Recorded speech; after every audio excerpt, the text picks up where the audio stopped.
Alors, voyons maintenant ensemble le plan d'action. Le plan d'action, je vous l'ai simplifié au possible. Alors là, vous pouvez plus me dire que c'est compliqué parce que c'est pas possible, c'est pas vrai, je vous croirais pas. Alors oui, il y a beaucoup de chiffres, beaucoup de couleurs, c'est confus, c'est chiant, ok, tout ce que vous voulez, pas de problème. Mais dans l'utilité, c'est beaucoup, beaucoup, beaucoup plus simple, ok? Alors, vous allez juste vous habituer à ça, c'est nouveau, c'est comme d'habitude, on en revient toujours à la même chose, mais ensuite vous allez vous habituer le plus possible. Donc, comme dans tous mes documents, les seules choses que l'on modifie, c'est là où il y a des cases jaunes avec des flèches, d'accord? Et une case blanche juste à côté. Ça, c'est les seules choses qu'on modifie. S'il n'y a pas de flèches jaunes et de cases blanches, et de cases jaunes avec des flèches et des cases blanches, on ne touche pas, on ne modifie pas, ok? Donc, qu'est-ce que vous avez besoin de faire dans ce nouveau plan d'action?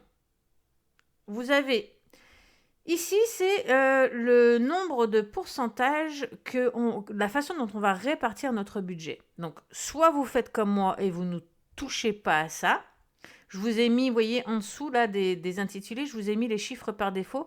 Si jamais vous les modifiez ici, vous pourrez toujours revenir aux chiffres par défaut. Ça veut dire quoi? Ça veut dire que notre budget, on va le répartir de la manière suivante. On va répartir 15% qu'on dépensera dans des monnaies à risque faible. Ensuite, on dépensera 40% dans des monnaies à risque modéré, 5% dans des monnaies à risque élevé. On va garder 25% en tout temps de liquidité. Ça veut dire qu'à chaque fois qu'on prend de la liquidité, qu'on pioche dans ces 25%, à chaque fois qu'on va revendre des monnaies, on va remettre ces liquidités dans le fonds de liquidité pour qu'on ait toujours au moins 20-25% de disponible. Parce que comme vous l'avez vu, il y a toujours des opportunités parce qu'on ne monte jamais non-stop, on fait monter, descendre, monter, descendre, monter, descendre. Donc à chaque fois qu'on descend, quand on a des liquidités, on peut refaire encore du profit. Alors que quand on n'a plus, on s'est tous fait avoir cette année parce que ça a tellement traîné. Donc je répète, cette année c'était en 2021. Le cycle a tellement traîné qu'on s'est tous fait avoir parce qu'on n'a pas gardé de liquidité. Et ça, moi les erreurs, je les commets une fois, je les commets pas deux fois. Donc, j'ai augmenté ma liquidité qui était de 5%, je l'ai passée à 25%. Voilà. Et le trading, eh bien, c'est 15% qu'on va consacrer à ce domaine-là. Si vous voulez changer, par exemple, si vous voulez jamais faire de trading, que vous voulez rien savoir du trading, les 15% qui sont ici, répartissez-les ailleurs. Si vous voulez rien savoir des risques élevés, pareil, les 5%, mettez-les ailleurs. Mais dans ces cas-là, si vous voulez pas des risques élevés, vous mettez à 0%, ok? Mais vous avez le 5% supplémentaire, vous allez le répartir ailleurs. D'accord? Par exemple, dans la liquidité, 30%. Il faut que ça fasse toujours 100%. D'accord? Ok. Donc ça, vous pouvez le changer si vous voulez. Ensuite, là, vous allez définir ici votre budget total pour le cycle complet. Je rappelle qu'un cycle, avant, ça durait entre 4 et 5 ans. Maintenant, j'ai aucune idée de ce que ça va donner, mais c'est un cycle complet. C'est pas juste pour un an, d'accord? Donc, si vous êtes capable, vous allez calculer à l'avance, si vous êtes capable de dire, par exemple, moi, je veux mettre à peu près 2000 $ par an. Parfait. Alors, on va partir sur un fait qu'un cycle dure 4 ans. On va rester sur ce principe-là. 2000 $ par an pendant 4 ans, 2 fois 4, ça fait 8. Ça veut dire que vous pouvez mettre 8000 $ sur 4 ans. Ça ne veut pas dire que vous devez mettre les 8000 $ maintenant. Vous allez les mettre, comme vous l'avez dit, tous les ans, vous allez mettre 2000 $ tous les ans, c'est correct. Mais nous, pour calculer, il va falloir qu'on ait le budget en entier, d'accord? Entre nous soit dit, 2000 $ c'est beaucoup trop peu. Il faut au moins du 3000 $ par an minimum, minimum, minimum. Si vous pouvez pas, vous pouvez pas, bien évidemment. Vous mettez pas dans la merde pour ça. Mais si vous pouvez, c'est mieux 3000 $. Donc partons sur du 3000 $ par an pendant 4 ans. 3 x 4, 12, ça fait du 12 000 $. D'accord? Vous voyez ici, il calcule automatiquement. Il vous met dans les statistiques. Donc, il dit, OK, tu veux dépenser 12 000 $ en tout, parfait. Si tu veux dépenser 12 000 $, ça veut dire que comme tu veux le dépenser que 15% dans les risques faibles, ça veut dire que tu peux dépenser seulement 1800 $ dans l'achat de monnaie à risque faible. Et ici, il vous marque en rouge, eh bien, c'est le budget total, et en vert, c'est ce que vous avez déjà acheté. Alors, moi, c'est parce que j'ai déjà fait des exemples en dessous, c'est pour ça qu'il me le calcule. Mais bien évidemment, tant que vous n'avez pas acheté, ça sera vide. D'accord? Par exemple, si je prends les risques élevés, je n'ai pas fait d'exemple là-dessus. Vous voyez, 5% de 12 000, ça fait 600. Donc, risque élevé, je peux dépenser que 5%, ça correspond à 600 $. Et au fur et à mesure que je vais acheter des monnaies, il va venir les décompter et le mettre en vert dessous. Vous voyez, comme ça. Donc, s'il n'y a pas de vert, c'est que vous n'avez encore rien dépensé pour le moment. Et en dessous, si jamais vous êtes plus chiffre que graphique, eh bien, il vous reste le chiffre que vous pouvez dépenser. Donc là, par exemple, dans mon exemple, j'ai dépensé plus, c'est-à-dire que j'ai un budget de 1800, mais j'ai déjà dépensé 1928. Donc il me dit, ok, attention, hey, tu as dépassé ton budget de 128 $, cocotte. Ralentis. Ok, donc là, eh ben, après, il me dit pour tout le reste ce qui me reste, parce qu'il fait le calcul automatique. Il calcule ce que le budget global moins ce que j'ai dépensé. Ok, donc ça et ça, c'est la même chose. Ça, c'est d'un point de vue graphique, et ça, c'est d'un point de vue de chiffres. Ok. Ensuite, on continue. Total des gains, ça va se faire tout seul. Donc là, ça n'apparaît pas parce que je les ai cachés volontairement, mais sinon, ça va apparaître. Nous, ce qui nous intéresse ensuite, c'est les liquidités remises et cumulées. Pourquoi cumuler? Parce que ça, ce plan d'action, vous allez l'utiliser vraiment pendant longtemps, pendant tout le cycle en fait. Donc du coup, comme je vous l'ai dit, il faut toujours qu'on ait au moins 25% de liquidité le plus souvent possible. Donc là, si vous avez pris un peu de liquidité, vous avez pris, donc là on a un budget de 3 000 $, on a 3 000 $ qui sont des liquidités qui nous permettent d'acheter en dehors, en fait, c'est-à-dire qu'une fois qu'on a fait tout notre budget, puis que là, il y a un gros crash, ah bah génial, j'avais mis de l'argent de côté spécialement pour ça, je vais pouvoir racheter maintenant, puis quand on va remonter là où on était avant de crasher, je vais pouvoir les revendre finalement, récupérer une partie de mon argent pour remettre dans les liquidités et laisser tourner le reste, ok? Dans ces cas-là, eh bien, imaginons que vous avez acheté pour 1 000 $, vous l'avez revendu à 1 500 $, donc vous avez un 500 $ que vous laissez tourner, vous ne le touchez pas, vous ne le vendez pas, vous le laissez tourner, ça va venir s'ajouter dans votre sac de holding. Par contre, les 1 000 $ que vous avez récupérés, vous allez venir les mettre ici. Vous inscrivez 1 000 $ et lui, du coup, il va tout remettre à jour, il va tout recalculer pour vous automatiquement. Mais pourquoi j'ai dit cumuler? C'est parce que sur tout le cycle, on va le cumuler. Donc là, on a 1 000 $. Si par exemple, vous refaites ça dans 6 mois et que vous gagnez 2 000 $, que vous venez remettre 2 000 $, vous ne l'effacez pas, vous le cumulez à ce qu'il y a là. Donc 1000 plus 2000, c'est 3 000 $ qu'il y a. Mince. Hop. C'est 3 000 $ que vous avez mis. 3 000, pas 300. Bref, vous avez compris l'idée. D'accord? Vous les cumulez, c'est très important. L'argent de trading qui est remis, c'est pareil, il est cumulé. Donc c'est la même chose. Vous avez un budget de 1 800 $ pour faire du trading. Tout ce qui est au-dessus, c'est-à-dire quand vous faites du trading, vous allez récupérer votre mise. Tout ce qui est au-dessus, vous le gardez, c'est du profit. Mais votre mise, vous le remettez dans le pot du trading. Donc c'est exactement la même chose. Si vous avez tradé, vous aviez pris 1 000 $ et que vous avez revendu pour 2 000 $, vous gardez 1 000 $ à vous comme profit et vous remettez 1 000 $ dans le trading. Donc ici, vous venez remettre 1 000 $. Comme ça, il va se remettre à jour. Et vous le cumulez. Ok? Et là, c'est la même chose. Si vous voulez savoir combien vous avez fait de gains dans le trading, eh bien, comme dans l'exemple que je viens de vous donner, vous aviez vendu 2 000 $ alors que vous aviez pris 1 000 $. Vous avez remis 1 000 $ dans le trading et vous avez gagné 1 000 $ de gains. Donc, ça va venir se cumuler à vos gains. Sachant qu'ici, les gains, ça va aussi, quand vous allez vendre des cryptos, ça va venir le mettre ici. D'accord? Donc ça, c'est une chose. Dernière chose que j'ai à vous expliquer ici, c'est les paramètres pour récupérer vos profits. On appelle ça un take profit. Donc les initiales, c'est TP, comme j'ai marqué ici. TP, ça veut dire take profit en anglais, et en français, ça veut dire récupérer vos profits.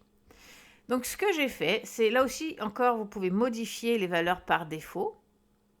Mais attention, il faut vraiment savoir ce que vous faites, d'accord?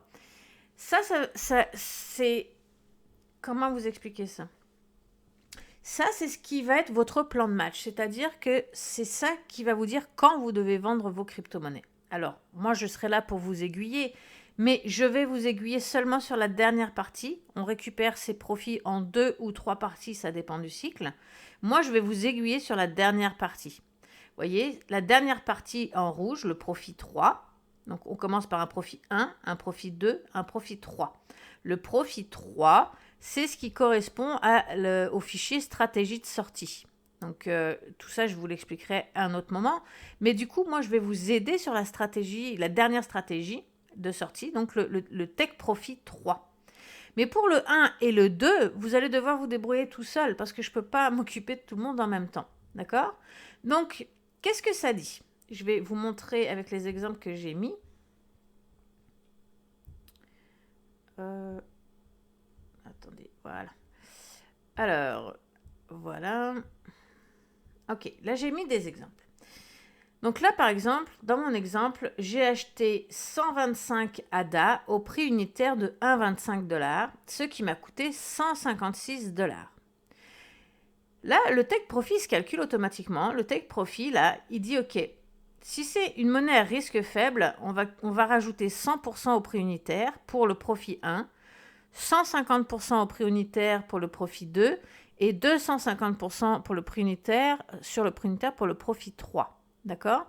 Sachant que le profit 3, c'est à titre informatif, vous pouvez, si vous voulez vous sécuriser, utiliser ces chiffres, mais sinon, ça vous donne une vague idée de quand on pourrait atteindre le sommet. Mais je vous le redis, je vais vous aiguiller sur le profit 3. D'accord? Mais si je meurs demain, au moins, vous pouvez vous débrouiller avec le profit 3. Par contre, si c'est une monnaie à risque modéré, eh bien, ça sera ces pourcentages-là. Et si c'est une monnaie à risque élevé, ce sera ces pourcentages-là. D'accord? Parce que bien évidemment, suivant la monnaie, ce ne sera pas les mêmes risques et donc pas les mêmes profits et donc on ne retire pas au même moment. Donc, pour savoir si c'est une monnaie à risque faible, risque modéré et risque élevé, on verra ça dans une autre vidéo et c'est grâce au portfolio que je partage avec vous. Toutes les monnaies sont répertoriées en fonction de leur risque. Donc, une fois que vous avez établi ça, donc par exemple, on voit que le ADA, c'est un risque modéré, donc il a calculé automatiquement. Risque modéré, profit 1, c'est 100%. Donc, il vient au prix unitaire, donc 1,25, il a ajouté 100%, ce qui correspond à 2,50 $. Donc ça veut dire quoi? Ça veut dire que si vous êtes dans la stratégie de la quarantaine, quand ADA va arriver au prix de 2,50 $ pour un ADA, vous allez vendre 30% de votre portefeuille pour récupérer une partie de votre mise. Si au contraire, vous appliquez la stratégie de la soixantaine, et je vous remets la vidéo des stratégies de sortie dans la description pour ceux qui veulent, si au contraire, vous êtes plus prudent, vous voulez récupérer l'intégralité de votre mise et prendre moins d'argent par la suite, dans ces cas-là, quand ADA arrive à 2,50 $, vous allez vendre 50% de votre portefeuille. D'ADA, hein. Vous ne vendez pas 50% de tout votre portefeuille, seulement du portefeuille ADA. D'accord? J'ai mis un autre exemple avec l'Ethereum. L'Ethereum, c'est un risque faible. Donc, si c'est un risque faible, alors pour le coup, c'est la même chose dans cet exemple-là, mais il va prendre le profit 1 qui est de 100%. Donc, le prix unitaire, j'ai acheté 0,5 Ethereum au prix unitaire de 3856. Il a rajouté 100% et il me dit, OK, quand l'Ethereum atteint le prix de 7712 $ américains, je répète que c'est toujours en dollars américains puisqu'on utilise des stablecoins. Donc c'est pour ça que c'est toujours en dollars parce que les stablecoins représentent $1 américain. Donc là, c'est des dollars américains en termes de valeur, mais c'est fait avec des stablecoins, donc USDT, DAI, USDC, etc. Ils ont tous la même valeur. Donc du coup, eh bien, quand ça va, le prix du Bitcoin va arriver à de l'Ethereum va arriver à 7712 $, soit je vends 30% de mon portefeuille d'Ethereum, soit je vends 50% suivant ma stratégie. Pour le profit 2, si je reprends les ADA, le profit 2, alors le ADA c'est un risque modéré. Risque modéré, il a rajouté 300% au prix du ADA. Donc 300% à 1,25 $. Donc, quand le ADA vaudra 5 $ l'unité, eh bien, je vends 50% ou 30% suivant ma stratégie.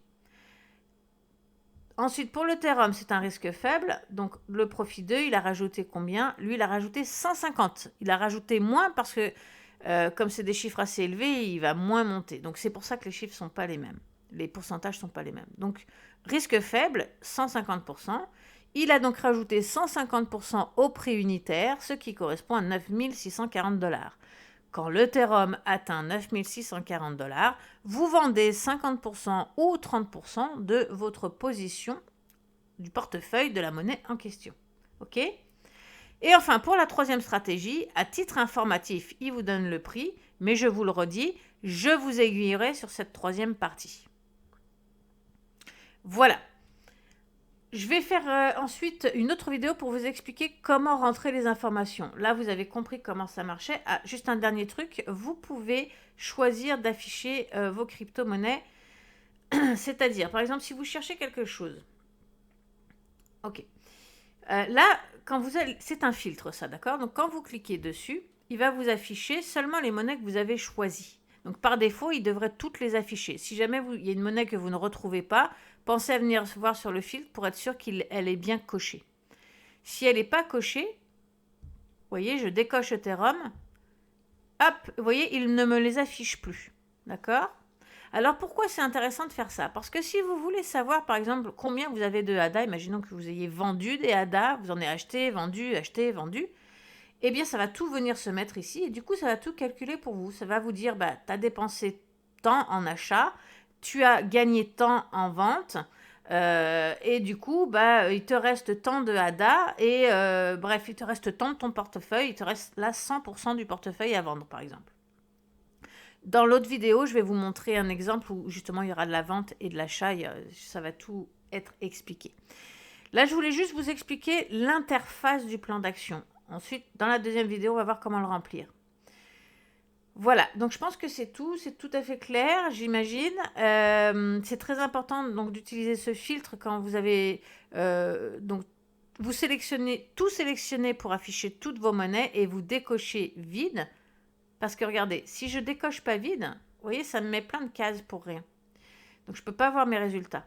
Donc, vous allez toujours faire en sorte de tout afficher. Donc, vous tout sélectionnez, mais vous décochez vide. OK, et voilà, c'est tout. Donc là, ça va vous mettre toutes les cryptos que vous aurez rentrées.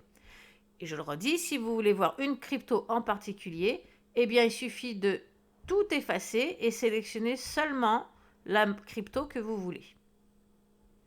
Voilà.